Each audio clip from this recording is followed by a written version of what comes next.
Gumawa ng kasaysayan si Pinay tennis star Alex Ayala sa pagkapanalo niya ng unang WTA title sa Mubadala DC Open sa Amerika. Tinalo niya ang world number 3 na si Jessica Pegula. Ang laban na yan, sinubaybayan ng mga Pilipino sa ibang bansa, pati na dito sa Pilipinas. At may unang balita si EJ Gomez.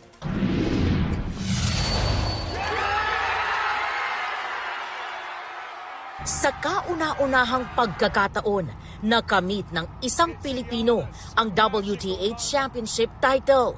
Nagkampiyon si Pinay tennis star Alex Ayala sa 2026 Mubadala DC Open Finals sa Washington DC sa Amerika. Ito ang pinakamalaking panalo ng 21-year-old tennis star. Historic ang laban matapos talunin ni Ayala sa rain-delayed finals ang world number 3 na si Jessica Pegula sa score na 4-6, 6-4, 6-0.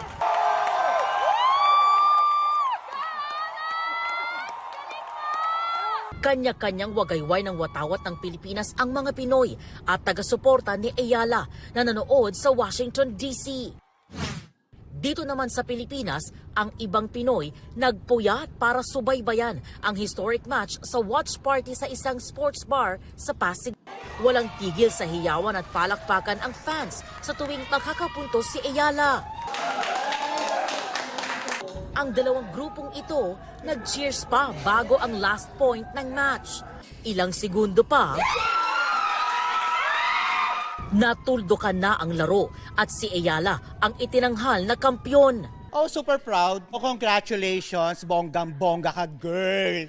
Alex all the way din daw ang grupo ng lawyers. Alex Ayala talaga matik yan. No questions asked. May ibang feeling pala na subaybayan mo siya ng gantong oras. Worth it. Diba? Parang sabi ko, worth it yung OT, worth it yung pagod sa pagsulat ng mga pleadings. Eh, nasubaybayan namin na nanalo si Alex. Ilang fans ni Ayala rin ang nagtungo sa watch party sa Bonifacio Global City sa Taguig para panoorin ang laban. Isa raw malaking karangalan si Ayala bilang kinatawan ng Pilipinas sa global sports stage. I'm not really a tennis fan, but I feel like if she wins this, it's a huge achievement for us Filipinos. And yes, I'm rooting for her. Go Alex, go Alex. Well, of course, she's representing the Philippines and syempre, sport sa bansa natin tsaka sa mga atleta natin. Syempre nakaka-proud. I'm not a tennis fan myself, but because of Alex, syempre nakaka-inspire to watch a fellow Filipino to win on the big stage. Ngayong may WTA 500 title na si Ayala, umani siya ng 500 ranking points na nagpaangat sa kanya sa number 20 current world ranking. To all my supporters, thank you guys. Thank you to all my supporters, especially the Filipino community here in DC and back home and wherever you are in the world. I really, guys, I feel all the love. Maraming salamat mga kababayan. Maraming salamat. Ito ang unang balita.